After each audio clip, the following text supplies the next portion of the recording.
A couple days ago, I put up a video pointing out a bike lock attack at the MILO Berkeley event. I speculated that a previous bike lock attack might be a sign that Eric Clanton had made prior attacks, and went looking for evidence that he was at the rally. And while there's some evidence that he may have been at the rally, it doesn't look like he's the person behind this bike lock attack. In fact, what I saw surprised me and gave me a whole new perspective, and it definitely raised more questions than it answered. First, I'm going to run the raw footage. Next, I'll stabilize the image and zoom in and see what we can find there. And after that, I'll be breaking down a couple highlight parts for you.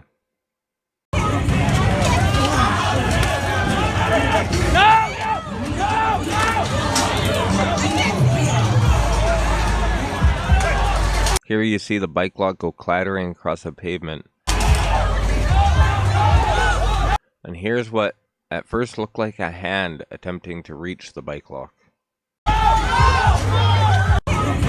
Alright, with the image zoomed and stabilized, I immediately noticed something I never had before. This girl's holding a bike lock.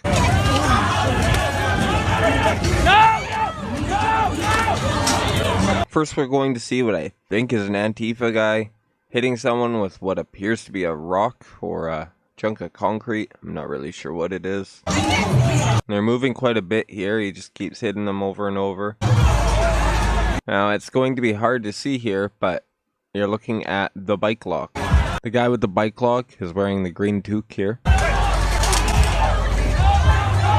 And here it looks like he falls and gets stomped on.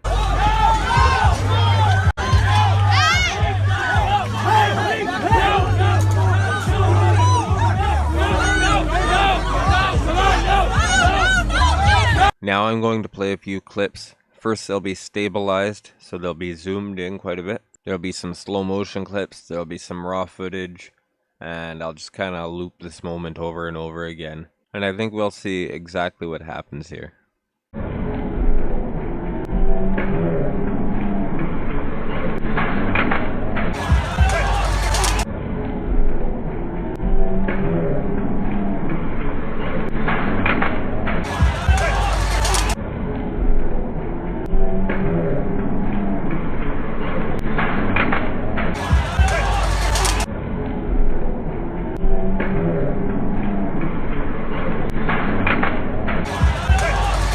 Alright, so we're getting a pretty good picture now. Turns out that at the beginning of this clip, we actually get a good shot of Green Toque guy. Oddly enough, he's standing beside another target of Antifa, who also happens to have a bike lock. And what are the odds of that? Did they take these bike locks from Antifa? Were they planning on bringing them to the MILO rally? Did they bring their bicycles and then lose them?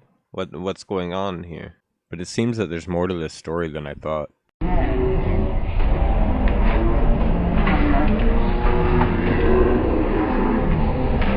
Here's our first glimpse of the bike lock.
This group with the giant shields always stood out to me.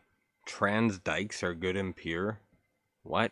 So I came across a Facebook page which appears to belong to this group. I could swear that's actually the same shield that's being used in Berkeley. And notice their flag covered in weapons. Perhaps this group, which to be honest is probably on a campus somewhere being funded by the students, and taxpayers, whether they like it or not. So is this group endorsing violence? Or maybe all the knives represent transition surgery.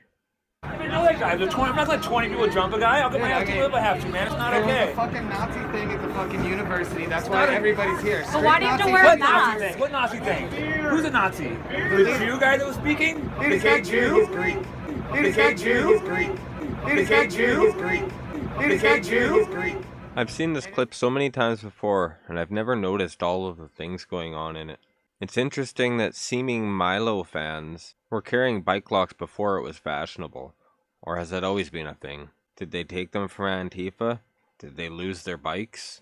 Who knows, but the two of them standing next to each other, both with bike locks, seems more than a coincidence.